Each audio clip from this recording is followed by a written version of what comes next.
Dear students, तो हमारा जो प्रीवियस लेक्चर हुआ था उसमें हमने डिस्कस किया था एक्चुअली जो सेट थ्योरी है उसका भी हमने सेट थ्योरी में बेसिकली हमने डिस्कस किया था कि नेचुरल नंबर्स क्या होते हैं हमारे, है ना। और किस तरीके से नेचुरल नंबर्स आए, क्या क्या मतलब, क्योंकि उनका नाम ही नेचुरल नंबर रखा गया। रियल की क्लास चल रही है, क्लास सेकंड है ये भाई। तो जो बच्चे ऑनलाइन आके पढ़ सकते हैं वो ऑनलाइन पढ़ सकते हैं, रिकॉर्ड से कोई फायदा नहीं होता इतना, है ना। आप मुझसे डाउट पूछ सकते हो यहाँ पर, और उसमें कोई डाउट भी नहीं पूछ सकते। तो जो लाइव नहीं आ पाते कोशिश करें लाइव आने की, ठीक है ना। चलिए, तो हम डिस्कस करेंगे बेसिकली कि हमने जो प्रीवियस लेक्चर में डिस्कस किया था, थोड़ा सा मैं क्विक रिवाइज करा देता हूँ एक बार आपको, उसके बाद फिर हम आगे बढ़ते हैं। कह रहे कि भाई सेट, अभी मैंने ये चैप्टर अभी आपका रियल का स्टार्ट ही नहीं किया है एक्चुअल में। अभी आपका बिल्कुल बेसिक ही चल रहा है, जो मतलब आपका जो डाउट है पहले की, मतलब जब ये चैप्टर स्टार्ट होगा तो ऐसा होगा कि चीजें आपको समझ में नहीं आएंगी। तो क्यों नहीं आएंगी? क्योंकि वो पीछे का बैकलॉग पड़ा हुआ है, क्योंकि कुछ चीजें समझ में नहीं आई पीछे, वो आगे यहाँ पे आगे दिक्कत कर सकती हैं। तो जो मुझे लगता है कि आपको जहाँ-जहाँ दिक्कत आ सकती है, जो कि मुझे आई थी उस टाइम, तो वो मैं पहले ही क्लियर करके चल रहा हूँ ताकि आपको चैप्टर के थ्रू कोई प्रॉब्लम नहीं आए और फ्लुएंटली जो भी वर्ड्स हैं वो आपको समझ में आने लगे, ठीक है ना? तो प्रीवियस लेक्चर में हमने डिस्कस किया था, जो क्रॉनिकर थे, रोलाट क्रॉनिकर ने नंबर्स के बारे में बताया था। नेचुरल नंबर, नाम ही इनका नेचुरल है, मतलब नेचर ने दिए थे ये नंबर्स। इस वजह से इसका नाम क्या रख दिया गया, नेचुरल नंबर्स रख गया, जो कि 1 2 3 एंड सो ऑन थे। यहीं से इन्फिनिटी के बारे में पता चला, जो कि जॉर्ज कैंटर साहब, ये सेट थ्योरी पूरी इन्हीं की बनाई हुई है। जॉर्ज कैंटर और रसल रसल जो थे, इन्होंने ही क्या करा है, इसको बनाया है, ठीक है। मतलब ओरिजिन यहीं से हुआ था। उसके बाद अगर हम डिस्कस करते हैं कि जैसे नेचुरल नंबर में मैंने डिस्कस किया, आपसे बताया कि नेचुरल नंबर क्या होते हैं भाई, ठीक है। नेचुरल नंबर्स के बारे में मैंने ऑलरेडी आपसे डिस्कस किया है। थोड़ा सा क्विक रिवाइज कराता हूँ, उसके बाद फिर आगे बढ़ते हैं अपन। तो जैसे कि नेचुरल नंबर क्या होते हैं, सेट ऑफ, डिस्कस किया था कि इसके बाद हमने रियल नंबर्स तक तो हम पहुंचे नहीं थे, हमने बताया था होल नंबर्स के बारे में आपको थोड़ा सा, ठीक है। मतलब कि जो जीरो है इसको हम क्या कर देंगे, इंक्लूड कर लेंगे, तो क्या हो जाता है वो नेचुरल नंबर। जीरो क्या थे भाई, आर्यभट्ट इंडिया है ना, इंडिया ने जीरो को दिया था, आर्यभट्ट के द्वारा बनाया गया जीरो। तो फिर ये क्या बन जाता है नेचुरल नंबर का, वो होल नंबर ही कहलाते हैं। नेचुरल नंबर के अंदर अगर हम जीरो को और कर देते हैं तो होल नंबर बन जाता है। ये मैंने कल बेसिक चीजें डिस्कस की थी आपसे। उसके बाद हमने इंटीजर्स के बारे में बताया था, जहाल, है ना, प्रोफेसर थे, उन्होंने इसको नाम रखा। और क्या जो हमारे अ, पास्कल थे, उन पास्कल के द्वारा ही क्या करा गया था, निगेटिव इंटीजर की खोज की थी। मैंने बताया था एक बॉक्स है, उसके अंदर 3 ऑरेंजेस हैं, अगर मैं 5 ऑरेंजेस निकालूं तो ये तो स्टूपिड सा क्वेश्चन हो गया है। बट वहां से क्या हुआ, नेगेटिव नंबर्स की वो हुई कि भाई इसमें, क्योंकि हमारा बैंक बैलेंस होता है वो भी तो नेगेटिव में होता है, तो नेगेटिव नंबर भी रियल नंबर में ही काउंट होते हैं। तो वहां से क्या हुआ, जीरो आया था, +1 आया था, +2 आया था, है ना, +3 आया था, एंड सो ऑन, इस तरीके से, ठीक है। क्रॉनिकर, जो क्रॉनिकर थे उन्होंने बताया था नंबर्स के बारे में, रियल नंबर्स। क्रॉनिकर जो थे, वो जो हमारे ये कैंटर साहब हैं, इनके सुपरवाइजर थे। मतलब जैसे कि आप समझ लो सुपरवाइजर, जैसे कोई पीएचडी वगैरह करता है तो उनके भी सीनियर होते हैं। तो इनके जो सीनियर थे, जिनके अंडर ये अपनी रिसर्च वगैरह कर रहे थे, वो थे हमारे क्रॉनिकर, ठीक है ना। क्रॉनिकर के अंडर ये उनके स्टूडेंट थे, एक तरीके से बोल सकते हो आप। तो जब क्रॉनिकर साहब ने, मतलब इन्होंने, कैंटर साहब ने क्रॉनिकर जी को दिखाया कि जो सेट है ये कोई इनफाइनाइट, मतलब इनफाइनाइट तक जाता है, और इनफाइनाइट में भी कैटेगरीज होती हैं। तो क्रॉनिकर ने इनको बहुत मतलब डांटा कि भाई ऐसा कुछ नहीं होता, ये मतलब क्रॉनिक इन्फिनिटी तो इन्फिनिटी होता है ना। इसमें भी कहानी है, वो मैं आपको बताऊंगा पूरी फिलहाल। तो ये -1 -2 एंड सो ऑन, ठीक है। ये भी इनफाइनाइट तक जाएगा हमारा। तो ये हमने प्रीवियस लेक्चर में अपना जो भी बेसिक चीजें थी वो डिस्कस की थी हमने, और काफी चीजें मैंने बताई थी, मुझे उतना ध्यान है वो मैं रिपीट कर रहा हूँ, ठीक है ना। उसके बाद हमने रियल नंबर्स के बारे में, रैशनल नंबर्स के बारे में डिस्कस किया था, है ना। ये किसका सेट है भाई, नेचुरल नंबर का। ये किसका सेट है, सेट ऑफ होल नंबर्स, ठीक है। मैं यहाँ लिख दे रहा हूँ, सेट ऑफ होल नंबर्स। और ये किसका सेट है, set of integers, set of integers, ये। उसके बाद आया हमारा सेट ऑफ रियल नंबर, वो रैशनल नंबर्स। तो रैशनल नंबर्स को मैंने आपको बताया था भाई किस तरीके से डिनोट किया जाता है, प्रीवियस लेक्चर में डिस्कस किया था इस तरीके से, ठीक है। इसको बोलेंगे set of rational number. Number fractions से आए थे, फ्रैक्शंस, जैसे मैं एक स्लाइस लिया था हमने पिज्जा का, उसके 1/4 मुझको चाहिए, तो उस फ्रैक्शन से फिर ये डेवलप हुआ रैशनल नंबर। तो जो हमने बताया था आपको पाइथागोरस जो थे, है ना? पाइथागोरस के जो स्टूडेंट थे हिप्पोकस्कस, उन्होंने उनके जो स्टूडेंट थे उन्होंने बताया कि भई रैशनल नंबर और नेचुरल नंबर के अलावा भी नंबर्स होते हैं, इनके बियॉन्ड नंबर्स होते हैं, है ना? हिप्पोकस्कस करके मैथमेटिशियन थे, उन्होंने बताया था। तो जो हमारे पाइथागोरस की जो उनको मानते थे सिद्धांतों को, पाइथागोरियंस कम्युनिटी थी, उन्होंने मिलके क्या करा, हिप्पोकम्पस को नदी में फेंक दिया, मतलब उनको मार दिया कि इसके बियॉन्ड कुछ नहीं होता। वो मानते थे कि ये ऐसी फर्जीवाड़ा है, कुछ कर रहा है, ये इनके खिलाफ ऐसे एजेंडा बना रहा है कोई। तो इस वजह से क्या करा, उन्होंने उनको मार दिया गया फिर। तो उसके बाद हमने यहाँ तक, हमारा लास्ट जो लेक्चर था, हमने यहाँ तक आपसे डिस्कस किया था जितना मुझको ध्यान है ना? मैंने क्या बताया था आपको, एक ट्रायंगल बना के समझाया था वगैरह, उसके बाद प्राइम नंबर्स के बारे में बताया था, उसमें बताया था वन उसमें क्यों इंक्लूड नहीं करते हैं हम, वो भी डिस्कस किया था मैंने इसके प्रीवियस लेक्चर्स में। तो वो थोड़ा सा मैं कोई जो था हमारा क्या था, इस तरीके से क्यू कॉम्प्लीमेंट इस तरीके से बनाते हैं, ठीक है? इसको बोलते हैं सेट ऑफ। आप सोच रहे हो कि आप इसको सेट में क्यों नहीं दिखा रहे, है ना? सेट ऑफ रैशनल नंबर्स को सेट में, क्योंकि ऐसा होता है कुछ सेट जो होते हैं उनको हम रिप्रेजेंट नहीं कर सकते सेट के अंदर, मतलब ये सारे अब रैशनल नंबर तो बहुत सारे होते हैं, मैं कहाँ तक दिखा सकता हूँ, ठीक है ना? मैं इसको एक उस इस वे में लिख सकता हूँ, देखिए इस तरीके से, पी अपॉन क्यू की फॉर्म में इस तरीके से बना सकते हैं, जहां P not equal to zero, ठीक है? और ऑल पी क्यू, ये मैंने सिंबल्स के बारे में भी डिस्कस नहीं किया है, फॉर ऑल क्या है, ये क्या है, वो सब डिस्कस करेंगे आने वाले टाइम में। क्यू बिलोंग टू इंटीजर, ठीक है? इस तरीके से शो कर सकते हैं। बट रैशनल नंबर्स भी दो तरीके से लिखे जाते हैं, वो मैं अभी आगे डिस्कस करने वाला हूँ। तो इसलिए इसको हम नॉर्मली इस तरीके से लिख देते हैं, set of rational numbers. Okay, then अब आगे बढ़ते हैं, जैसे सेट ऑफ क्या था हमारा, irrational numbers. Set of irrational numbers क्या होते हैं?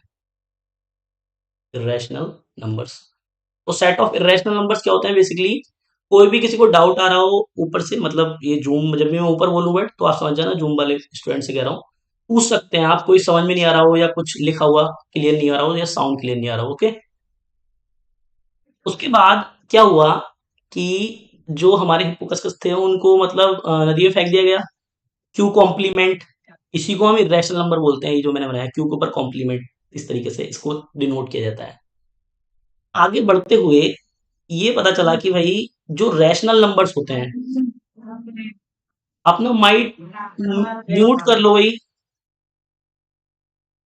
जो भी है वो आवाज आ रहा है, थोड़ा डिस्टरबेंस हो रहा है, ठीक है? नहीं, अब क्या करेंगे हम, एक्चुअली जब हम इसके बाद हमने बताया भाई कि जो स्क्वायर रूट जो है वो पी अपॉन क्यू की फॉर्म में नहीं लिखा जा सकता, वहां से डेवलप हुआ हमारा इरेशनल नंबर।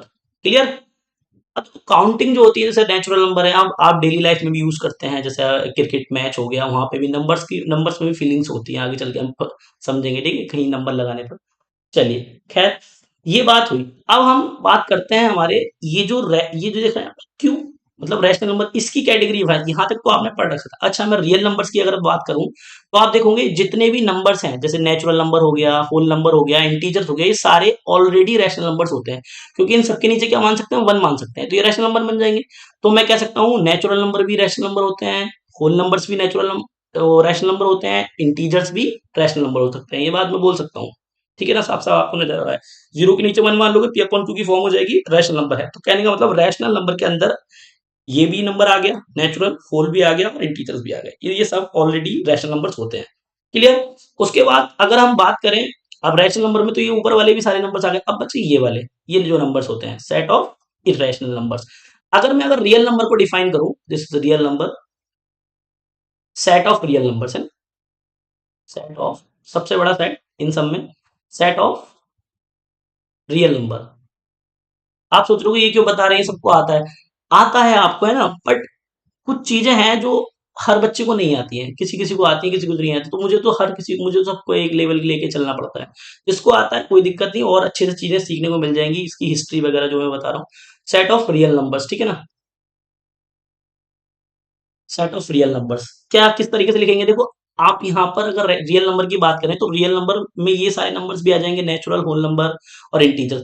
ये सारे नंबर अगर मैं क्यू में लिख दूं तो कोई दिक्कत थोड़ी हो गई, क्यू के अंदर तो सारे नंबर्स आ गए, होल नंबर भी आ गए, नेचुरल नंबर भी आ गए, इंटीजर आ गए। और यूनियन किसका ले लूं मैं, इरेशनल नंबर्स का। तो इसी को क्या बोलेंगे हम, इसी को बोलेंगे हम क्या, रियल नंबर्स, मतलब rational number plus irrational number is called real number. Simple definition हो गई इसकी। तो रियल नंबर्स के अंदर रैशनल भी आ जाते हैं, इरेशनल भी आ जाते हैं, या इनका यूनियन कर लो तो सारे नंबर्स आ जाएंगे। यूनियन में क्या होता है, सारे नंबर्स आ जाते हैं। या इसी बात को आप ऐसे ही बोल सकते हो, या इसी बात को हम इस तरीके से भी बोल सकते हैं भाई, कि rational number plus irrational number, ठीक है, इज कॉल्ड रियल नंबर। तो ये बात यहां तक क्लियर होती है, मतलब मैं नंबर्स के बारे में जितना जो सेट हो सकते हैं वो डिस्कस किया हमने। अब मैं आगे डिस्कस कर रहा हूं, देखो यहाँ पर नेक्स्ट स्लाइड ले लेते हैं अपन। जैसे कि अभी मैंने डिस्कस किया था आपसे, जो पी अपॉन क्यू होता है ना, पी अपॉन क्यू। अब फ्रैक्शन में लिखा हुआ है तो इसकी सिंपलेस्ट फॉर्म, इसको अगर मैं ऐसे भी लिख सकता हूँ ना, इस तरीके से, तो मतलब सबसे सिंपलेस्ट फॉर्म जो भी होगी इस तरीके से लिख सकते हैं, जहाँ पे आर की value not equal to zero. ठीक है, इस तरीके से लिख सकते हैं। रैशनल नंबर में क्या हुआ, रैशनल नंबर में भी दो कैटेगरी बना दी। किस तरीके से, देखो जरा ध्यान से, ये एक हमारा रैशनल नंबर है, इसकी दो कैटेगरी बना दी गई।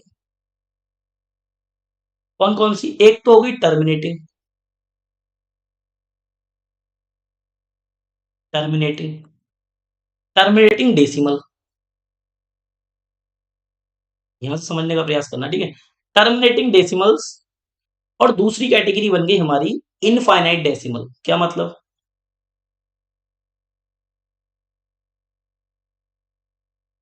Infinite decimals, decimals. यहां से हमने रैशनल नंबर को दो पार्ट्स में डिवाइड किया।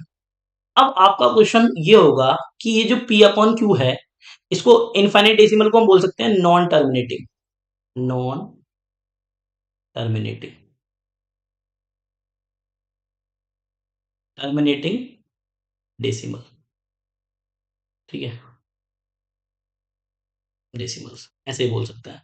तो यहां से एक बात यहां से उठी कि भाई अब ये पी अपॉन क्यू है, ये कैसा है, टर्मिनेटिंग डेसिमल एक्सपेंशन है या इनफाइनाइट डेसिमल एक्सपेंशन है। वो कैसे पता चलेगा, अभी मैं डिस्कस करूंगा इसी बात पे। पहले तो ये हम देखते हैं कि टर्मिनेटिंग डेसिमल होता क्या है, बेसिकली है क्या है, तो इसको जरा समझो, देखो क्या होता है टर्मिनेटिंग डेसिमल एक्सपेंशन। इसकी अगर मैं बात करूं आपसे, तो बेसिकली होगा क्या, जैसे मैंने वन अपॉइंट टू लिखा है ना, तो वन अपॉइंट टू आप डिवाइड करोगे तो आएगा 0.5, ये आएगा। तो टर्मिनेट का मतलब रुक जाना, नंबर्स का रुक जाना, मतलब डेसिमल जो है इसका देखो रुक गया, आगे नहीं बढ़ा। और एग्जांपल देना चाहूंगा मैं, जैसे कि भागकर मैं डायरेक्ट लिख दे रहा हूं, तो 0.2345, देखो डेसिमल मतलब रह गया। आगे ऐसा होता है ना, नंबर डिवाइड जब हम करते हैं तो डेसिमल बार बार हर बार अलग अलग नंबर आते हैं, हर बार डिफरेंट नंबर आते हैं। जैसे पाई की वैल्यू आप देखोगे तो 3.14 एंड सो ऑन चलती रहेगी, हर बार एक नया नंबर मिलेगा, यूनिक नंबर मिलेगा आपको, थ्री लिखा हुआ है। अब आप इसको जब डिवाइड करोगे ना तो क्या होगा, 0.333, मतलब नंबर रिपीट्स कर रहे हैं, है ना, रिपीट्स कर रहे हैं नंबर बार बार, हर बार एक अलग नंबर नहीं आ रहा, हर बार नंबर रिपीट्स कर रहे हैं। इसी बात को मैं इस तरीके से लिख सकता हूँ 1.3, और इस पर इस तरीके से वर्टिकल बार लगा देते हैं, मतलब जो नंबर रिपीट करता है ना उस पर इस तरीके से बार लगा सकते हैं आप, बार बार वो रिपीट नहीं, मतलब इस तरीके से पता चल जाता है कि कौन सा नंबर रिपीट कर रहा है। ये बात हुई। अब इन दोनों में से ये जो पी अपॉन क्यू है, ये हमारा क्या है, अभी मैं पाई पे डिस्कस करूंगा कुछ देर रुक कर, ठीक है। अगर मैं बात करूं जो पी अपॉन क्यू है, ये किस कैटेगरी का नंबर है, ये हमारा, अब इन दोनों में डिफरेंस तो पता चलेगा, इसका डेसिमल एक्सपेंशन खत्म ही हो रहा है, मतलब ये नंबर है ही, इसका डेसिमल एक्सपेंशन खत्म नहीं हो रहा है, इनफाइनाइट तक जाएगा, चलता ही रहेगा इसी प्रकार से, ये था। अब अगर मैं बात करूं कि जो पी अपॉन क्यू है वो क्या है हमारा, है ना, जो पी अपॉन क्यू है वो एक्चुअल में कौन सा डेसिमल एक्सपेंशन है, ये, है ना, ये क्वेश्चन मार्क हमारा बनता है। तो अगर आप ध्यान से समझो, जैसे कि अगर मैं बात करूं टर्मिनेटिंग डेसिमल एक्सपेंशन अगर मैं उठाता हूं, ठीक है, तो टर्मिनेटिंग डेसिमल एक्सपेंशन अगर आप लेते हो, जैसे कि फॉर एग्जांपल मैंने ले लिया एक 0.8625, ये मैंने डेसिमल एक्सपेंशन ले लिया, ठीक है। और कैसा है टर्मिनेटिंग, आपको समझ में आ रहा है, टर्मिनेटिंग है, क्लियर हो रहा है। अब इसको मैं क्या करूं, इसका डेसिमल अगर मैं यहाँ से रिमूव करता हूं तो आएगा 8625, और नीचे जो इसका आएगा वो कितना आ जाएगा भाई, 4 जीरोस आ जाएंगे इस प्रकार से, ठीक है, इस तरीके से हो जाएगा, एक जीरो और लगा दो, 4 जीरोस हो गए। अब इसको अगर सॉल्व करते हो आप, सॉल्व कर जगह इसका एचसीएफ मतलब जो जीसीडी आएगा वो आगे के टॉपिक्स में डिस्कस करेंगे जीसीडी का। एक तरीके से आप एचसीएफ समझ लो, जो इसका एचसीएफ आएगा वो 125 आएगा, है ना। इन दोनों नंबर्स का 125 एचसीएफ आएगा, और वो आप डिवाइड करोगे तो ऊपर आएगा 6 9 और नीचे आएगा आपका 80, ये आएगा। ठीक है, जो इन दोनों का एचसीएफ है वो कितना आ रहा है, एचसीएफ से मैंने पता कर लिया 125 आ रहा है। उससे मैंने फिर डिवाइड किया इसको, फिर ये निकल गया। ये मतलब सबसे सिंपलेस्ट फॉर्म है इसकी, इससे ज्यादा आप इसको डिवाइड नहीं कर सकते। अब ये मैक्सिमम हो गया, ठीक है। अब ऊपर वाला P है और नीचे वाला क्या है हमारा Q, ये तो है सिंपल। अब आप ध्यान रखना जरा थोड़ा सा, जैसे ये Q जो है, Q मतलब 80, ठीक है 80, इसको मैंने प्राइम फैक्टर्स के रूप में लिखा, मैंने पहले भी डिस्कस किया है। प्राइम फैक्टर के रूप में जब लिखोगे आप इसको तो कैसे लिखेंगे, 20 into 4, और मैं इसको ब्रेक कर लेता हूं 5 into 4 में। प्राइम फैक्टर समझते हैं, 4 into 4, ठीक है। प्राइम फैक्टर्स के रूप में मतलब जैसे 2 की पावर में 3 की पावर है, इस टाइप से लिखना चाह रहा हूं मैं इसको। तो ये आ गया 5, और 2 की पावर 2 आ गया ये, और 2 की पावर ये भी 2 आ गया। तो ये हमारा प्राइम फैक्टर, ये क्यू की वैल्यूज आ गई हैं, क्यू ऐसा है। अब आप हमेशा ध्यान, ये बात पता होनी चाहिए कि मैंने अगर इस टर्मिनेटिंग डेसिमल एक्सपेंशन लिया है, तो इसका मतलब जो क्यू है आपका, पी और क्यू होता है रैशनल नंबर, ठीक है। तो जो क्यू है आप, वो हमेशा 2 और 5 के प्रोडक्ट में ही मिलेगा, हमेशा। और इसकी जो पावर है वो कुछ भी हो सकती है। तो कहने का मतलब ये हुआ कि ये जो पी अपॉन क्यू है ना आपका, ये हमेशा टर्मिनेटिंग डेसिमल एक्सपेंशन होगा, ठीक है ना। इनफाइनाइट डेसिमल एक्सपेंशन नहीं होगा। क्यों नहीं होगा, क्योंकि मैंने अभी ऑब्जर्व किया इस चीज को, देखो यहाँ से, ठीक है। तो अगर मैं, मुझे पता करना है कि कोई भी जो पी अपॉन क्यू है वो टर्मिनेटिंग डेसिमल एक्सपेंशन है उसका या इनफाइनाइट डेसिमल एक्सपेंशन है, तो आपको बस इतना सिंपल चेक करना है कि उसके प्राइम फैक्टर 2 और 5 में आने चाहिए, या नॉर्मल खाली 2 भी आ जाए तब भी और 5 भी आ जाए तब भी। ये शायद आपने पढ़ा होगा हाई स्कूल वगैरह में, है ये चैप्टर फर्स्ट, उसमें ही होगा, सिंपल है ना। तो अब इसके जो फैक्टर्स हैं क्यू के, हमेशा कैसे होने चाहिए भाई, मैं जनरलाइज कर देता हूँ इसको। 5 की पावर m इंटू 2 की पावर n, अगर ऐसा कुछ है ना, तो हम क्या बोलेंगे उसको, टर्मिनेट। जो p अपॉन क्यू होता है ना वो टर्मिनेटिंग होता है भाई, ठीक है, टर्मिनेटिंग डेसिमल, ठीक है। तो मैं इसीलिए बोलता हूं, ठीक है। अब ये जो दोनों नंबर्स हैं जो रैशनल, क्योंकि रैशनल नंबर्स की मैं बात कर रहा हूँ, ये दोनों रैशनल नंबर्स क्या, टर्मिनेटिंग डेसिमल एक्सपेंशन और इनफाइनाइट डेसिमल एक्सपेंशन होते हैं रैशनल नंबर के अंदर, दो चीजें होती हैं। फिर क्लियर करता हूँ, ठीक है। इसके अंदर ये जो पी अपॉन क्यू है, जो फ्रैक्शन वाला पार्ट है, उसको आता है किसमें, टर्मिनेटिंग डेसिमल एक्सपेंशन, क्लियर। और इनफाइनाइट ये भी हम रैशनल, अब आप सोचोगे इसको रैशनल नंबर में कैसे, मतलब पी अपॉन क्यू में कन्वर्ट कैसे करेंगे इसको, इसको हम पी अपॉन क्यू में कन्वर्ट कर सकते हैं। देखो मैं आगे दिखाता हूं आपको किस तरीके से, ठीक है भाई। अब पीछे अगर मैं स्लाइड पे जाऊं, रैशनल नंबर में भी मैंने डिस्कस किया था आपसे, जैसे ये रैशनल नंबर है यहाँ पर, ठीक है। इस ये कभी भी आप इस नंबर को कभी भी इस फॉर्मेट में नहीं लिख सकते, आप चेक कर लेना कोई भी नंबर लेके, है ना। क्या, 5 की पावर m इंटू 2 की पावर n, इस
ये मैंने आपको डिटेल में इसके बारे में बता दिया कि क्या रैशनल होता है, क्या इरेशनल होता है, और रैशनल और इरेशनल मिलकर ही क्या बनाते हैं, रियल नंबर बनाते हैं। ठीक है भाई, इतना ये इनफ है, सारी बातें मैंने इसमें बता दी हैं आपको। ठीक है, चलिए। तो इसको मैं अगर समराइज करूं पूरे नंबर्स को जो भी मैंने अब तक आपसे डिस्कस किया, उसको मैं इधर समराइज कर देता हूं। ठीक है, ले लेते हैं। तो रियल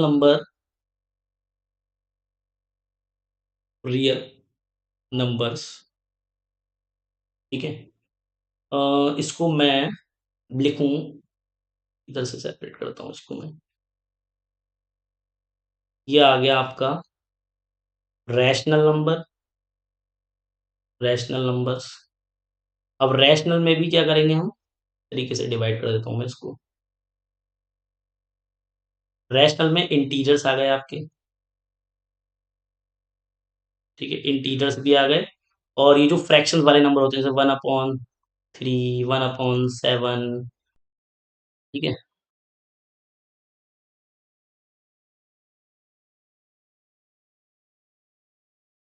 ठीक है, उसके बाद ये इस तरीके के नंबर्स।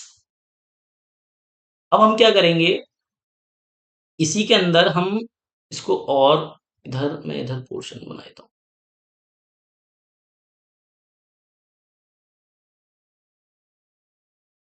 बॉक्स में बंद कर देता हूँ।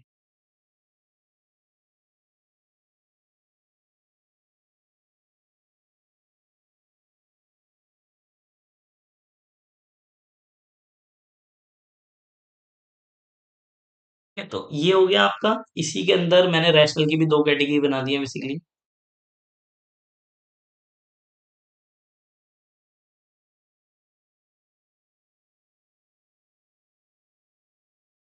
तो इसमें आ गया आपका इरेशनल नंबर,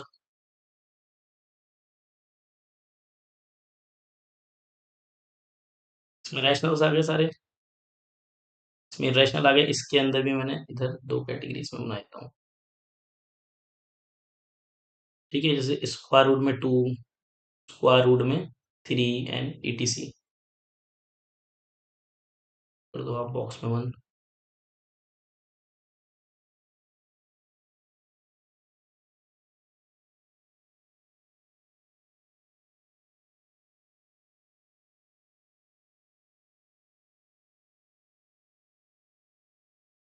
जी, मीटिंग खुद ही कट गई, वेट करो भाई एक सेकंड, अभी मीटिंग आपकी चला देते हैं, ठीक है। कन्वर्ट करेंगे, ये प्रूफ के बारे में बताया और यहाँ से ये तरीके से चीजें हो रही हैं। अब आगे बढ़ते हैं हम। तो देखो, अभी तक चैप्टर स्टार्ट नहीं हुआ है, अभी भी चैप्टर हमने स्टार्ट नहीं किया है। क्यों नहीं किया है? क्योंकि अभी ये आपके बेसिक्स क्लियर नहीं है। आधे से ज्यादा बच्चों को ट्रांसजेंडर नंबर के बारे में नहीं पता होगा, एलजीब्री नंबर क्या होता है उसमें भी दिक्कत आ रही होगी। तो वो मैंने सब आपको क्लियर कर दिया। अब मैं जब यूज करूंगा इन वर्ड्स को तो आपको नए नहीं लगना चाहिए, कुछ के भी बिल्कुल न्यू है, कुछ हमने पढ़ा ही नहीं, ऐसा कुछ नहीं है, ठीक है ना। तो अभी तक आपका चैप्टर स्टार्ट ही नहीं हुआ है बेसिकली, जो भी था।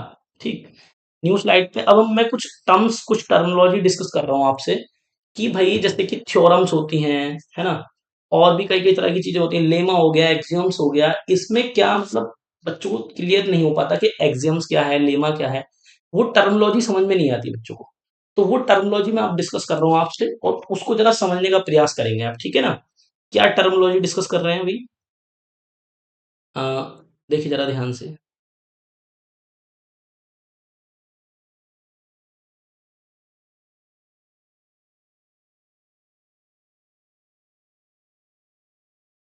क्या टर्मिनोलॉजी है भाई, इसको जरा ध्यान से आप समझेंगे, ठीक है।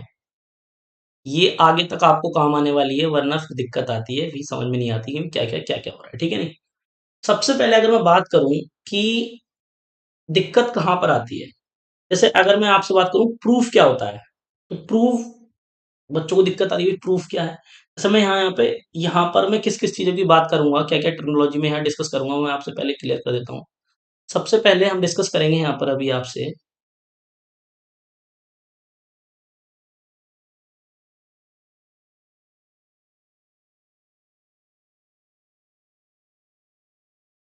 फर्स्ट ऑफ ऑल, जैसे कि लेमा क्या होता है, ठीक है।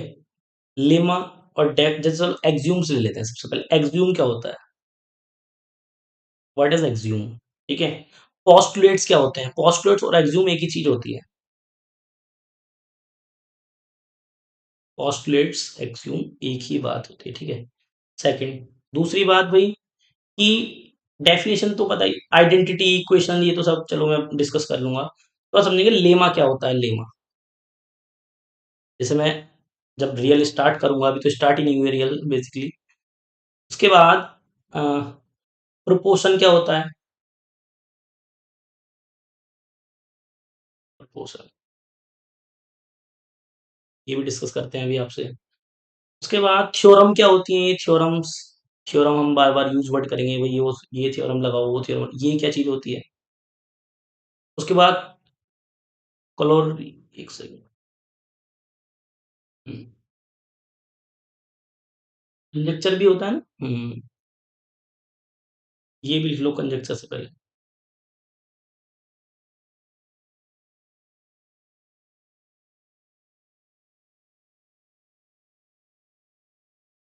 और भी ठीक है।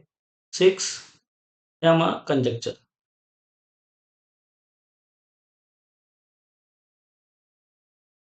ये वो वर्ड्स हैं जो फ्लुएंटली यूज होंगे हम जब भी रियल पढ़ेंगे। मैं कभी लेमा लिखूंगा, कभी थ्योरम लिखूंगा, कभी कंजक्चर बताऊंगा, कभी थ्योरम्स के बारे में बताऊंगा, एक्सियूम्स बताऊंगा, पोस्टुलेट्स बताऊंगा, ये सारी चीजें बार बार यूज होंगी। तो ये आपको पता होनी है कि टर्मिनोलॉजी है क्या भाई, क्या होती है लेमा, क्या होता है थ्योरम, क्या होता है कोरोलरी हमारा, और क्या होता है कंजक्चर।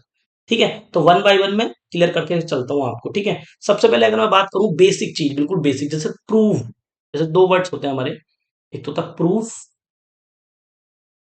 ये वाला वर्ड, और एक क्या होता है प्रूव, है ना। एक होता है प्रूव, ये प्रूव, प्रूव।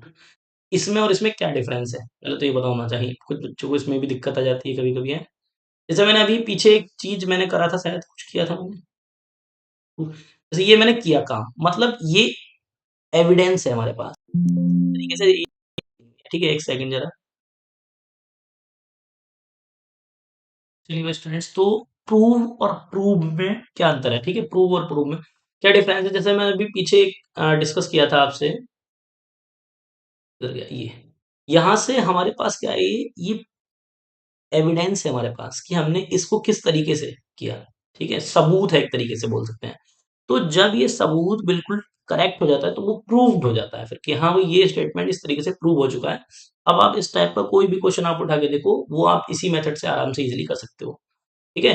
तो प्रूफ क्या होता है? एक एविडेंस होता है उस चीज को सही दिखाने के लिए। जब वो बात सही हो जाती है, ट्रू हो जाती है, तो प्रूव्ड हो जाती है फिर वो। ठीक है कि ये भाई प्रूव्ड है, अब हम इसको आगे यूज कर सकते हैं। जैसे मैं डायरेक्ट बोल रहा था कि मैं इसको कन्वर्ट कर सकता हूँ किसमें, पी अपॉन क्यू में। तो कैसे पता चला मुझे? इस बात से पता चला कि भाई ये इस तरीके से हो सकती है चीजें, तो ये प्रूव्ड है ऑलरेडी। ठीक है, तो इसको इसमें डिफरेंस थोड़ा सा ये पता होना चाहिए। उसके बाद आगे बढ़ते हैं, क्या था हमारा नेक्स्ट? ये उसके बाद हम ये तो चलो समझा दिया कि भाई कोई स्टेटमेंट लिया और उसको लास्ट में जाके क्या कर दिया, हमने सॉल्व कर दिया, तो लास्ट में हैंस प्रूफ हम लिख देते हैं। ठीक है ना। अब बात करते हैं एक्ज्यूम क्या होता है या पोस्टुलेट क्या होता है।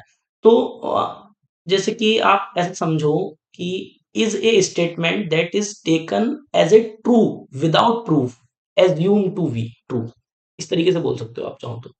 या फिर इसी बात को, मतलब कि वो जो स्टेटमेंट है वो प्रूव नहीं हुआ है, बस हमने उसको मान लिया है कि वो सही है। इस तरीके से इस बात को हम बोल सकते हैं एज्यूम को। ठीक है ना। जैसे कि ऐसे ही अभी इसको समझाएंगे। एज्यूम तो मैं चाहूँ तो उसको डेफिनेशन लिख सकता हूँ, ऐसा statement, statement which we assume to be true without proof. अब ये तो समझ में आता है प्रूफ क्या होता है। ओहो हद है, ये क्या हो रहा है?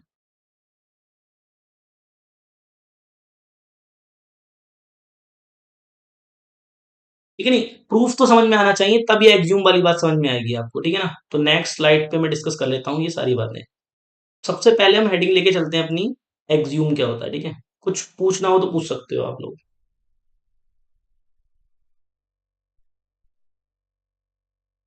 एग्ज्यूम, क्योंकि बहुत ज्यादा यूज होगा इस एग्ज्यूम का, कि एग्ज्यूम एग्ज्यूम में बार बार यूज करूंगा कि वो एग्ज्यूम लिया। अब एग्ज्यूम ही नहीं पता तो क्या ही होगा ना। पॉस्टुलेट बोल दो या एग्ज्यूम एक ही बात होती है, जैसे मैंने बताया। ऐसा स्टेटमेंट हमें लिख दे रहा हूं, statement,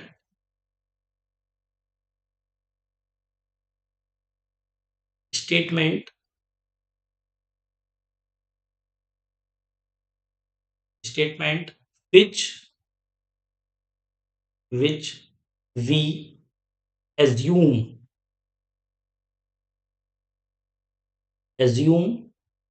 to be true, to be true. Highlight this word. Okay, to be true without without without a proof, without a proof. Simple है ना, मतलब उसका कोई प्रूफ एग्जिस्ट नहीं करता, उसको एग्ज्यूम बोलते हैं, हम इसको मान के चलते हैं। एग्ज्यूम भी दो तरह के होते हैं, वो अभी मैं डिस्कस करूंगा। तो कंसिस्टेंट एंड इनकंसिस्टेंट, वो अभी मैं आगे बताऊंगा लेटर। तो statement which we assume to be true, हम उसको एज्यूम करके चलते हैं जो ट्रू है, विदाउट ए प्रूफ। अब प्रूफ क्या होता है, मतलब कोई हमारे पास उसका एविडेंस नहीं है कि वो ट्रू है या नहीं। तो विदाउट क्या, प्रूफ, प्रूफ में और मैं भी डिस्कस करके आऊंगा होता क्या है। तो कोई एविडेंस नहीं है बट उसको मान के चलते हैं, मैथमेटिशियन क्या होता है, वो ये है ट्रू, वो मान के चलते हैं, एज्यूम करके चलते हैं इस चीज को, उसको प्रूव नहीं कर। जैसे कि आप जो, जैसे मैं एग्जांपल दूं आपको, एक सिंपल सा एग्जांपल देखो यहाँ पर समझो। ई a line, a line can extend extend to infinite, ये बात बताइए ट्रू है या नहीं। आपको भी पता होगा है ना, किसी भी लाइन को मैं क्या कर सकता हूं, इनफाइनाइट तक ले जा सकता हूं। तो आप इसको प्रूव नहीं कर सकते आप, सिंपल है ना, इसको प्रूव नहीं कर सकते। ये क्या है, विदाउट प्रूफ है, इसको हम मान के चलेंगे हाँ कोई लाइन है भी इनफाइनाइट तक जा सकती है, सिंपल है एकदम। ठीक है ना, उसको आगे भी बढ़ा सकते हैं इस तरीके से, तो कोई लाइन है वो आगे भी जा सकती है एंड सो ऑन, ऐसे तरीके पीछे भी जा सकती है। ये इसी बात को इसको ऐसे लिख दो चाहो तो ऐसे, कि ये एरो कहीं तक, जैसे रे होती है, रे, सिंपल रे, जो सूरज की किरण होती है वो कहाँ तक, वो कहाँ से आती है, उसका जहां तक उसको मिलेगा वहां तक जाएगी, बस सिंपल है। तो ये इस तरीके से, तो ये सिंपल एग्जांपल मैंने दे दिया, तो उसको हम एक्ज्यूम बोलते हैं। जैसे यूक्लिड ने काफी सारे एक्ज्यूम दिए हैं, ठीक है, तो वहां से वो पोस्टुलेट्स दिए हैं, ठीक है, तो वो पोस्टुलेट एक्ज्यूम एक ही बात होती है। तो वहां से मैंने डिस्कस किया आपको कि ये एक्ज्यूम समझ में आना चाहिए। जब हम डिस्कस करेंगे क्वेश्चंस में, या मैं क्वेश्चन करूंगा, मैं बोलूंगा वो एक्ज्यूम मैं वहां से लिया है इस एक्ज्यूम को, तो फिर दिक्कत आएगी, ये समझ में नहीं आएगा एक्ज्यूम होता क्या है। तो जो यूक्लिड्स है मैथमेटिशियन, उन्होंने क्या दिए थे, पोस्टुलेट्स, 5 पोस्टुलेट्स थे उनके, ठीक है, वो आपको पता होगा, 9th क्लास का टॉपिक। तो मुझे लग रहा है एक्ज्यूम अच्छे से क्लियर हो गया, मैंने एक एग्जांपल आपको दे दिया। ठीक, नेक्स्ट क्या है हमारा, नेक्स्ट है अपना, लिख रखा है मैंने, lemma. What is lemma, lemma क्या होता है, इसको समझते हैं भाई। लेमा एक्चुअल में हुआ क्या भाई, अगर इसकी मैं डेफिनेशन लिखना चाहूँ तो डेफिनेशन भी हम लिख देंगे इसकी, बट सिंपल आप ऐसे समझो, ये बेसिक रिजल्ट, ये एक बेसिक रिजल्ट होता है जो किसके, जो हमारे बिगर रिजल्ट होते हैं उनको प्रूफ करने के काम आता है। ये जो बेसिक सा रिजल्ट है, ये जो बड़े रिजल्ट होते हैं उनको प्रूफ करने के काम आता है, मतलब ये थ्योरम से छोटा छोटा मान सकते हो आप इसको, ठीक है ना। जैसे कि इसको मैं लिख देता हूँ इस तरीके से, ए, यहाँ पे लिख देते हैं a basic, basic result, a basic result which are used, ऐसे लिख लो, which are used to prove, to prove bigger, bigger and important result, ठीक है, important, bigger and important result, result, ठीक है ना। इसका एग्जाम्पल लिखना चाहो तो जैसे कि इसी के बाद मैंने शायद एग्जाम्पल, लेमा, अभी आप रियल में भी काफी सारे लेमा पढ़ेंगे आप, ठीक है, उसमें भी डिस्कस कर लूंगा। फिर भी मैं फिलहाल इसका एग्जाम्पल तो आप ऐसे रैंडम समझ सकते हैं, इसको ऐसे भी लिख सकते हो आप, a small result that can have proved it is used to prove one theorem, मतलब उसी का एक स्मॉल पार्ट बोल सकते हैं जो आगे थ्योरम में यूज होगा, ठीक है, एक स्मॉल पार्ट्स होगा, मतलब थ्योरम से थोड़ा इसको छोटा माना जाता है। ये लेमा जो है वो थ्योरम में यूज होता है, ये छोटा स्टेटमेंट होता है, किसी बड़े स्टेटमेंट को प्रूफ करने के लिए हमें लेमा का यूज करना पड़ता है। ठीक है, ये बात यहाँ समझ लो आप। बाकी अभी रियल जब पढ़ेंगे तो बहुत सारी चीजें आएंगी, वहां मैं डिस्कस कर लूंगा। ठीक है, उसके बाद क्या था हमारा 3rd नंबर पर? हम्म, पीछे बैक करते हैं एक सेकंड। अच्छा, इसको डिस्कस कर लेते हैं। तो लिखता हूँ मैं, क्या है, प्रपोजल पोजीशन, ये वर्ड भी यूज होगा। ठीक है, इसका मतलब क्या है, ए स्टेटमेंट से कोई स्टेटमेंट है वो ट्रू और फॉल्स ऐसे मान लो या फिर जैसे थ्योरम, जैसे ये जो प्रोपोजिशन होता है, ये लेमा मतलब ये 2-3 लाइन में प्रूव हो जाता है, इतना इतना सिंपल होता है। ठीक है, इसको और फिर हम इसको यूज कर देते हैं। मतलब लेमा से बड़ा और थ्योरम से थोड़ा छोटा होता है ये। ठीक, तो आएंगे काफी रिजल्ट, जैसे 7 इज प्राइम। ठीक है, 7 क्या है, एक प्राइम नंबर है। तो ये क्या हो गया, एक प्रोपोजिशन हो गया। ये सिंपल एग्जांपल, इसको चाहो तो आप इसमें ऐड कर सकते हो, सिंपल इस तरीके से चीजें। मैं चाहूँ तो इसमें एग्जांपल लिख दूंगा, और इसको आप लिखना चाहो तो इसको लिख भी लो आप। डेफिनेशन किस तरीके से लिख देते हैं अपन? पोस्टुलेट्स तो मैंने कराया था शायद, आपको लेमा करा दिया था ना। लिखो भी इसकी डेफिनेशन, सिंपल डेफिनेशन लिख देते हैं इसकी। लेमा से, जैसे मैंने अभी क्या बताया आपको, लेमा से थोड़ा सा क्या होता है, ये बड़ा होता है, और थ्योरम से थोड़ा छोटा होता है। और वैसे ये नाम कॉमन नेम है, इसको आप ऐसे लिख लो, ए प्रूव्ड, ऐसे लिख लो। चलो मैं लिख देता हूँ, यहीं पे लिख देता हूँ उसको, जैसे कि position, position A prove, A proved, proved and obtain, कैसे लिखो आप, प्रूव्ड एंड ऑब्टेन इंटरचेंज, या ऐसे लिखो आप, एक सेकंड जरा रुको, इंटरचेंज नहीं, इंटरसेक्टिंग करके लिख लो, है ना। अभी मैं इसका एक एग्जांपल दूंगा, क्लियर हो जाएगा। Intersecting result, result but generally, generally then, generally then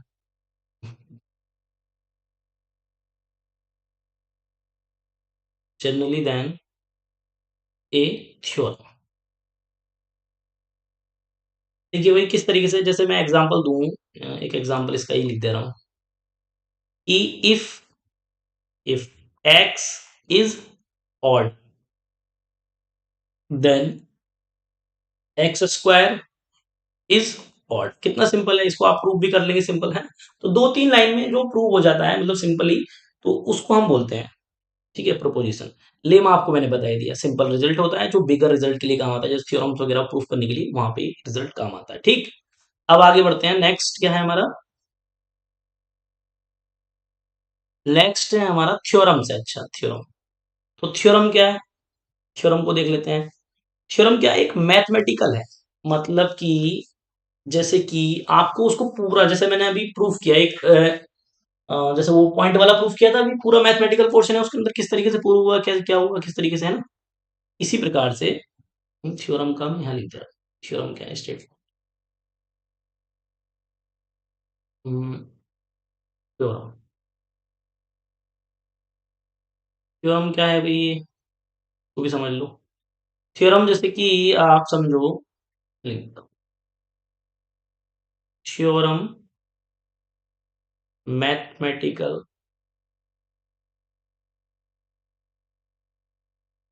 theorem mathematical, mathematical statement, है ना। Mathematical statement that that is proved using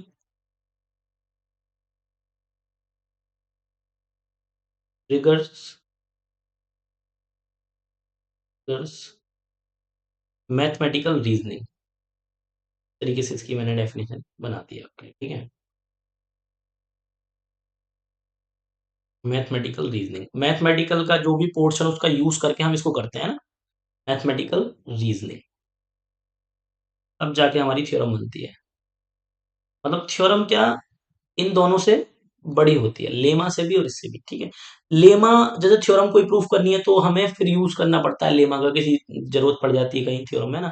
example के लिए जैसे आप समझ लो, जैसे square root two is irrational number. अब आप इसको प्रूफ करोगे नहीं करोगे, कंट्राडिक्शन मेथड लगाओगे, पहले इसको मान लोगे कि एक रैशनल नंबर है, पी अपॉन क्यू की फॉर्म में लिखा जाता है, फिर इसको कर लोगे left hand side right hand side, इस तरीके से प्रूफ करके फिर लास्ट में लिखोगे कंट्राडिक्शन है, हमने जो माना था वो गलत है। तो ये एक पूरा थ्योरम का मतलब, थ्योरम का स्टेटमेंट आपने मतलब लिया है पूरा प्रूफ इस तरीके से। ये एग्जाम्पल यहाँ पे आप लिख सकते हैं, ठीक है नहीं। तो ये हमने क्या क्या बताया, एक्ज्यूम क्या होते हैं, एक्ज्यूम पोस्टुलेट, लेमा के बारे में बताया क्या होता है ना, प्रोपोजिशन बताया, थ्योरम क्या होता है। नेक्स्ट क्या है हमारा, नेक्स्ट है हमारा क्लोजरी, इसको समझते हैं जरा, ये भी है, इसको यहाँ देख लेते हैं। हम्म, इसको समझने के लिए क्या करेंगे, एग्जाम्पल भी लगा लेंगे, कोई एक अच्छा सा एग्जाम्पल इसके लिए हम कर लेते हैं, देखेंगे चलिए। तो इसका स्टेटमेंट समझ लो क्या, कितने हो गए हमारे ये, फोर्थ फिफ्थ बताना है आपको।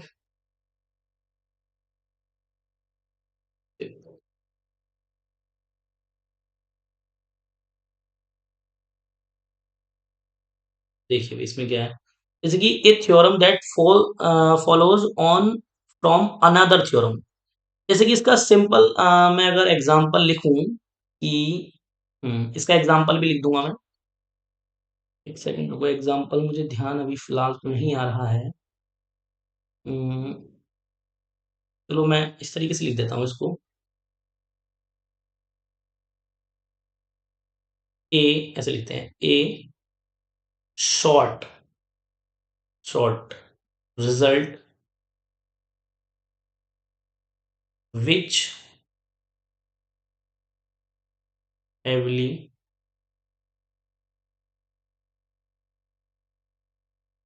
relies on a given given sure. देखो इसका स्टेटमेंट मुझे वो इसका मैं बताता हूँ क्या क्या कहते हैं, इसका मतलब एग्जांपल समझो जरा इसको आप। ऐसे समझो जैसे कि कोई थ्योरम है, जैसे कि मैं आपसे बोलूं थ्योरम में, एक थ्योरम लिखता हूँ छोटी सी, ध्यान देना जरा। ये कोई थ्योरम है हमारे पास कि, मुझे थ्योरम चलो ध्यान आ गई, सही है।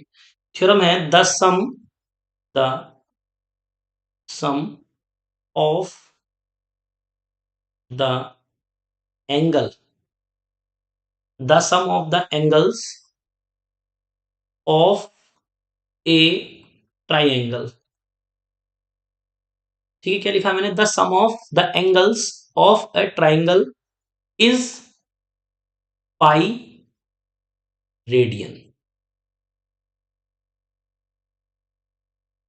पाई रेडियन क्या मतलब हो गया, देखो इस बात का मतलब, जो ट्राइंगल होता है उसका जो सम होता है ना, जो भी ट्राइंगल बनता है वो उसके तीनों कोणों का योग कितना होता है, 180 होता है ना, मतलब पाई रेडियन 180 होता है पाई। तो वो मैंने बताया यहाँ पर। अब इस थ्योरम का क्या, एक इसी थ्योरम से क्या निकल सकती है, एक छोटा स्टेटमेंट निकल सकता है, कैसे देखो यहाँ से, इसी थ्योरम से बनेगी दूसरी थ्योरम, ऐसे ही बोल सकते हो आप। जैसे मैंने अभी डेफिनेशन एक और बताई थी आपको, यहीं से मैं इसकी क्या लिख रहा हूँ, इसकी एक और लिख रहा हूँ यहाँ पर। अब देखो इसी से बनाएंगे, मतलब एक थ्योरम से जो छोटा और मिनी उसका स्टेटमेंट निकल पाए, और वो भी क्या हो, वो ट्रू हो, तो फिर वो कॉलोनी बन जाएगा आपका, ठीक है ना। तो जैसे कि क्या बना सकते हैं, देखो हाँ इसका लिख सकता हूं मैं, नो नो नो एंगल, इसी को ही कन्वर्ट कर रहा हूं, no angle no angle in a right right angle right angle triangle. तो क्या मतलब हो गया, अगर समझना है इस बात को। Right angle can be obtuse. देखो जरा समझो इस बात को। हमने ऊपर क्या लिखा कि जो ट्राइंगल होते हैं उनके तीनों जो साइड्स होते हैं उनका मतलब जो होती है एंगल वो पाई होता है, मतलब 180 होता है तीनों कोणों का योग, ये समझा हमने। अब मैंने यहाँ इसकी जो क्लोरी है ये क्या बन के आई हमारी, इसी से बनाया हमने, मतलब मिनी स्टेटमेंट है इसका, इसी से बनाया है मैंने इस थ्योरम से ऊपर वाली से। क्या, no angle in a right angle triangle can not be obtuse, can not be obtuse मतलब कि ऑब्ट्यूज का मतलब जो एंगल 90 से बड़े होते हैं। अच्छा राइट एंगल ट्राइंगल पढ़ा है आपने, ठीक है, राइट एंगल ट्राइंगल पढ़ा है इस तरीके से। अब ये एंगल कितना है, 90 है, ये तो 90 है सिंपल। अब ये वाले जो एंगल्स हैं ये तो 90 से छोटे होंगे क्योंकि टोटल हमें क्या करना है 180 होता है, ये तो आप प्रूव है ये बात तो सारी। तो अब ये अभी इस लाइन में ये बोला है हमने कि राइट एंगल ट्रायंगल के अंदर ऐसा कोई भी एंगल नहीं होता हो सकता जो 90 से बड़ा हो। तो ये बात देखो इसी इसी से निकल के आई। उसको हम क्या बोलेंगे, क्रोनरी बोलेंगे। क्लियर है इतनी बात, यहां तक समझ में आ रहा है ना। तो इसके अंदर कोई भी ऐसा एंगल नहीं है जो कि क्या हो 90 से बड़ा हो। ऑब्ट्यूज का मतलब 90 से बड़ा, ठीक है। तो ऐसा कोई एंगल होगा ही नहीं इसके अंदर। तो यही बात समझिए, no angle in right angle triangle can be obtuse. Simple है ना। तो देखो इसी स्टेटमेंट से, इसी थ्योरम से हमने ये बना दिया। तो ये मैंने एक एग्जांपल आपको बताया। लास्ट क्या बचा अब हमारा, एक्सियम हो गया, लेमा, प्रोबेबिलिटी थ्योरम, हाँ कंजक्चर और देख लो अच्छे से last.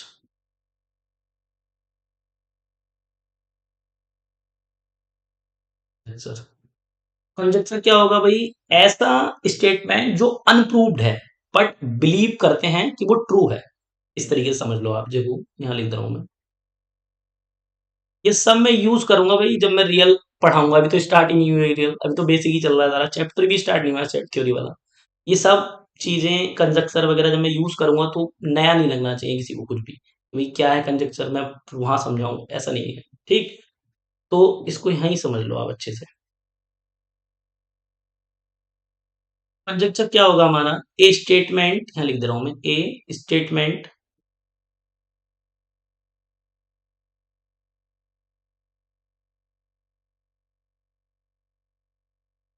A statement that is unproved. Unproved, अब प्रूव क्या होता है मैं पीछे बता के आ चुका हूं, ठीक है ना। अनप्रूव्ड बट इज बिलीव, से लिख लो आप, बिलीव्ड, ये करके, बिलीव टू बी ट्रू। मतलब ऐसा कोई स्टेटमेंट जो कि अनप्रूव्ड है, प्रूव नहीं हुआ है, बट क्या करेंगे उस पर बिलीव करना पड़ेगा कि भाई ट्रू है। वो प्रूव नहीं हुआ है तो अनप्रूव भी नहीं हुआ है। समझ में आ रही बात नहीं, मतलब ऐसा भी नहीं है कि वो गलत है और वो भी नहीं है। तो ये कंजक्चर कहलाते हैं। जैसे एक है हमारा, अभी आप उसमें भी पढ़ोगे रियल में भी, और मुझे जितना ध्यान आ रहा है, ठीक है, द पॉइंट क्लियर कंजक्चर, वो तो प्रूव हो गया है, खैर है ना, है वो कंजक्चर बट वो प्रूव हो चुका है तो वो कंजक्चर में नहीं माना जाएगा। जो चीज प्रूव हो जाती है ना, उसको पीछे अभी प्रूव कर लिया था तो वो प्रूव हो गया था तो वो कंजक्चर नहीं रहा फिर, ठीक है। तो एग्जाम्पल में ही लिख लो, फिलहाल तो वो प्रूव हो चुका है जो मुझे ध्यान आ रहा है, बाकी आप जब पढ़ोगे तो काफी सारे आएंगे, ठीक है। ये लिख लो, ये अभी प्रूव नहीं हुआ है कंजक्चर, ये मैं डिस्कस करूंगा कंजक्चर जब आप पढ़ोगे तब उस टाइम। तो ये होता है, मतलब ऐसे स्टेटमेंट्स, मतलब ये इन पे आप भी काम कर सकते हो, है ना। मतलब कंजक्चर्स पर आप भी काम कर सकते हो, बस हम उनको मान के चलते हैं बिलीव वो ट्रू है, बट उनको प्रूव नहीं किया गया, प्रूव अनप्रूव्ड है वो। मतलब हमारे पास एविडेंस नहीं है उसको, जैसे मैंने अभी दिखाया था इसको प्रूव करने के लिए, देखो यहाँ पे देखो जरा अच्छे। मतलब मेरे पास एविडेंस है किसके लिए, इसके लिए कि ये जो रिपीट करता है इसके मेरे पास एविडेंस है, ये भी एविडेंस है, इस तरीके से ये हो चुका है, ये प्रूव्ड है। हमने क्या लिखा उसमें, अनप्रूव्ड, मतलब हमारे पास कोई एविडेंस नहीं है कि वो इस तरीके से है कोई चीज, है ना।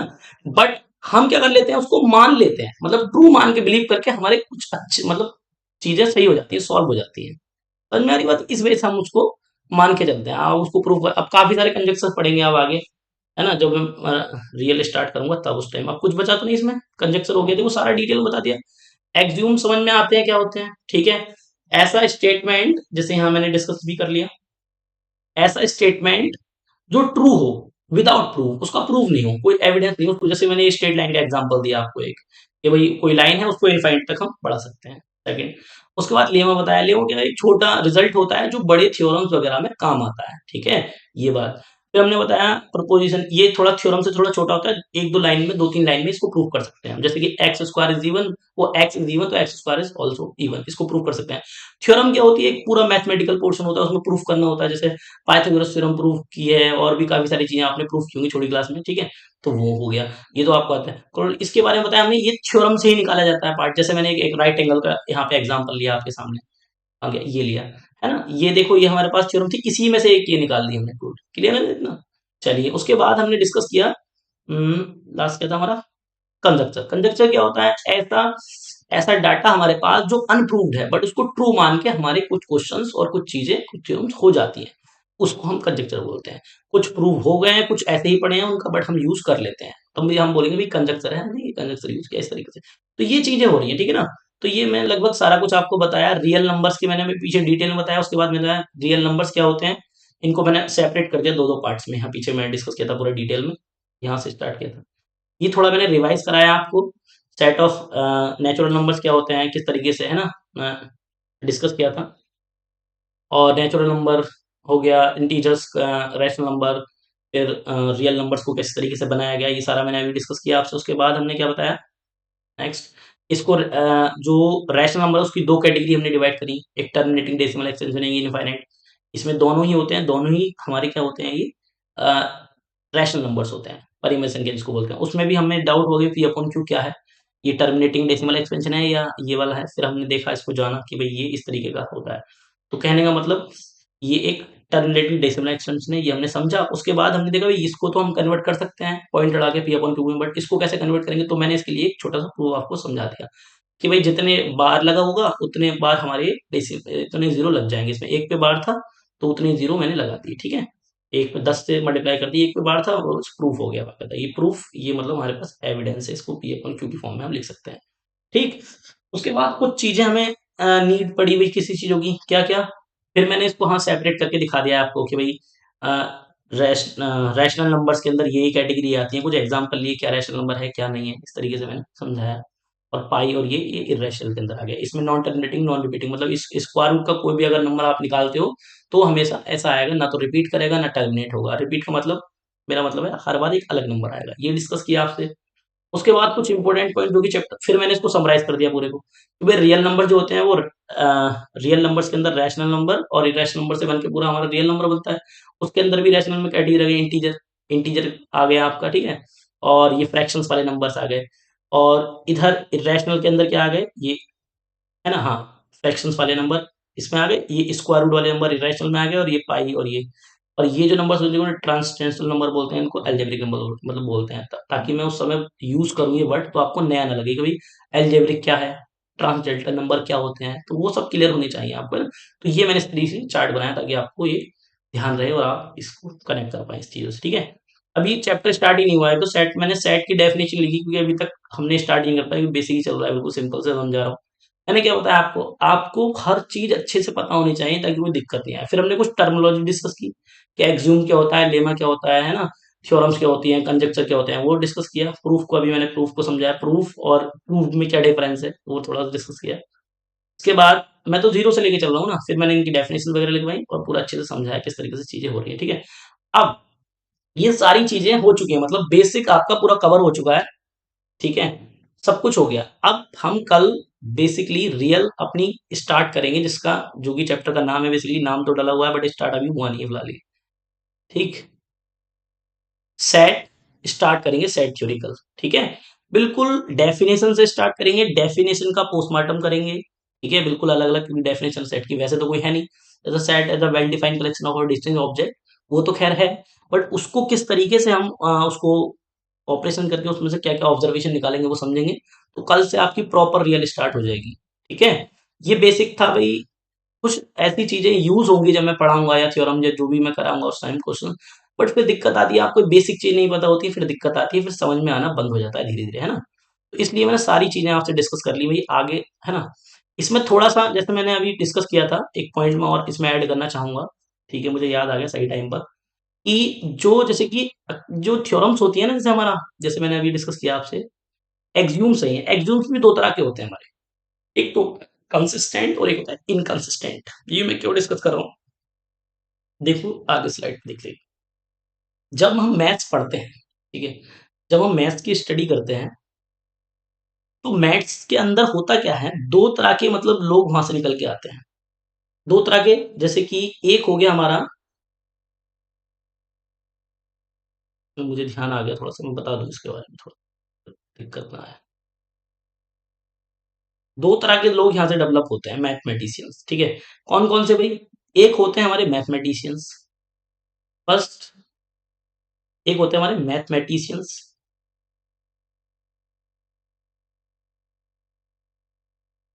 मैथमेटिशियंस स्टडी जब हम करते हैं मैथ्स की, ठीक है, तो जब आप पढ़ते पढ़ते पढ़ते पढ़ते, ठीक है, तो एक तो बनते हैं मैथमेटिशियंस उसी में, ठीक है, एक होते हैं हमारे मैथमेटिशियन लॉजिशियन।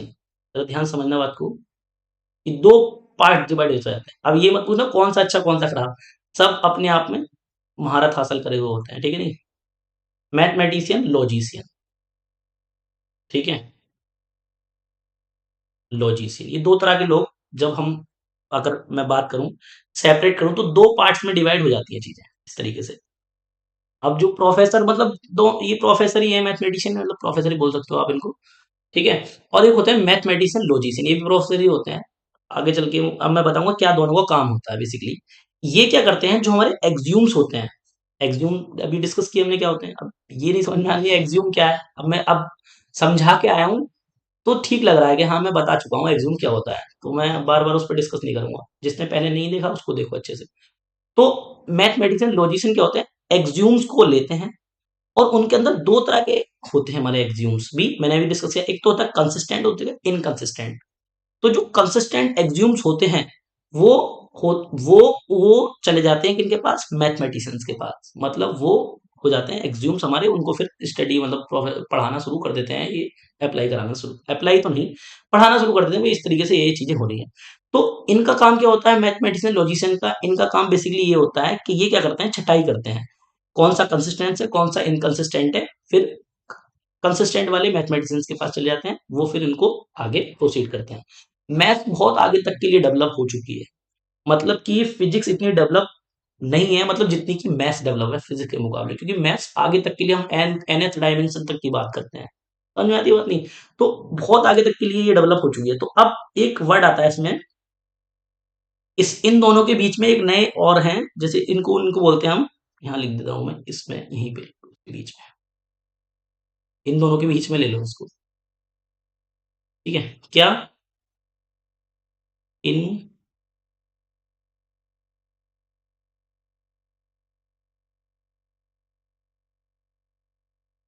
ठीक है, भी स्पेलिंग चेक कर लेना, इनटू, इंटूनिस्ट, ठीक है। ये जो होते हैं, इसमें ये क्या काम करते हैं भाई, इनका काम क्या होता है बेसिकली, ध्यान समझेंगे जरा। इनका काम क्या होता है, जैसे कोई एक्सियूम्स आया, है ना, कंसिस्टेंट है वो, ये क्या करते हैं, जो रियलिटी होती है, जो रियलिटी होती है मैथ के अंदर, जो कि अप्लाई किया जा सकता है एक तरीके से, उसको यूज कर सकते हैं हम प्रोग्रामिंग के लिए, उसमें काम करते हैं ये, ठीक है, जो रियलिटी होती है ना उसके लिए काम करते हैं बेसिकली ये, जो क्या होती है रियलिटी।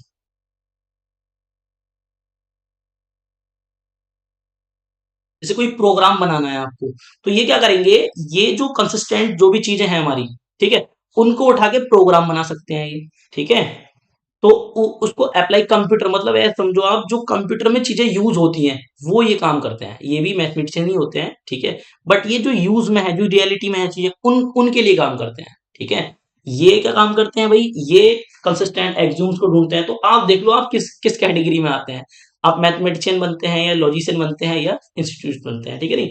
तो इसमें होता क्या है बेसिकली, हम जो भी प्रोग्रामिंग अभी ये क्या करते हैं, मतलब जो अच्छी अच्छी चीजें यूज हो सकती हैं, हम नए प्रोग्रामिंग कर सकते हैं उनसे, ठीक है। तो उनको ये करके आगे रियलिटी में उसको कन्वर्ट करते हैं, ठीक है। क्योंकि मैथ्स तो बहुत आगे तक के लिए डेवलप हो चुकी है। जैसे अगर इनसे इन्फिनिटी की बात करो तो इन्फिनिटी पे बात नहीं करते हैं, ठीक है। इनके लिए इन्फिनिटी मतलब अजीब सी चीज है कुछ, ठीक है ना। तो वो चीज है थोड़ी सी। तो जब हम एज्यूम की बात करेंगे तो मान के चलेंगे कि भाई हम एज्यूम करके चलेंगे, है ना, कि भाई ये चीजें हैं ऐसा। वो आगे फिर वो रियलिटी में कन्वर्ट हो नहीं, वो अलग मैटर है। फिलहाल जब हम चीजें करेंगे, जब पढ़ेंगे, तो हम ये एज्यूम करके चलेंगे कि हाँ ऐसा कुछ है, ठीक है नहीं। तो वो चीज है। तो ये तीन हमारी क्लास बन जाती है। मैथमेटिक्स जब स्टडी करते हैं, मैथमेटिशियन और ये लॉजिशियन, और ये हो गया अपने जो रियलिटी में काम करते हैं, प्रोग्रामिंग वगैरह करते हैं, ठीक है ना। तो वो चीज इसलिए बताना थोड़ा सा मुझे जरूरी था। तो ये था कि आपको पता चले कि आप किस कैटेगरी में हैं। कि भाई अगर मैं कोई एग्ज्यूम बता रहा हूँ आपको भी, इसका उसमें क्या यूज है, वो उनका काम है, वो देखेंगे होगा नहीं होगा, बट वो जो चीज है वो ट्रू है, ठीक है नहीं। चलिए, फिलहाल आज के लिए इतना ही। बाकी हम कल से स्टार्ट करेंगे जो भी आपके, ठीक है। रियल का जो पहला ही टॉपिक है, अभी तो स्टार्ट ही नहीं हुआ है, सेट, फिर इसमें डिस्कस करेंगे, ठीक है। ये सारा बेसिक था। ये दो क्लास अभी तक मेरी भी 3 क्लासेस हुई हैं। फर्स्ट क्लास में मैंने डिस्कस किया था इसके एग्जाम के सिलेबस के बारे में, कैसे नंबर्स आते हैं, किस तरीके से मार्क्स इसके आ सकते हैं। सेकंड क्लास में मैंने डिस्कस किया था, बेसिक था ये। अभी थर्ड क्लास है। अब कल से हम पूरा अपना चैप्टर स्टार्ट करेंगे। जो बच्चे अब क्लास में नहीं आ रहे हैं, लाइव क्लास लो, ज्यादा बेटर है। आप डाउट भी पूछ सकते हो, और मुझे भी सीखने को मिलता है। कोई डाउट पूछता है तो मुझे भी लगता है हाँ कुछ नई चीज सीखने को मिली, कुछ क्या पता आप कुछ ऐसा सीख लो, बता दो मुझे जो मुझे भी नहीं पता हो। फिर वहां से एक नई चीज क्रिएट होती है, ठीक है नहीं। तो आप लाइव लोगे तो ज्यादा बेहतर रहेगा। बाकी रिकॉर्डेड तो आपके पास लेक्चर आते ही हैं, ठीक है ना। चलिए, आज के लिए इतना ही भी।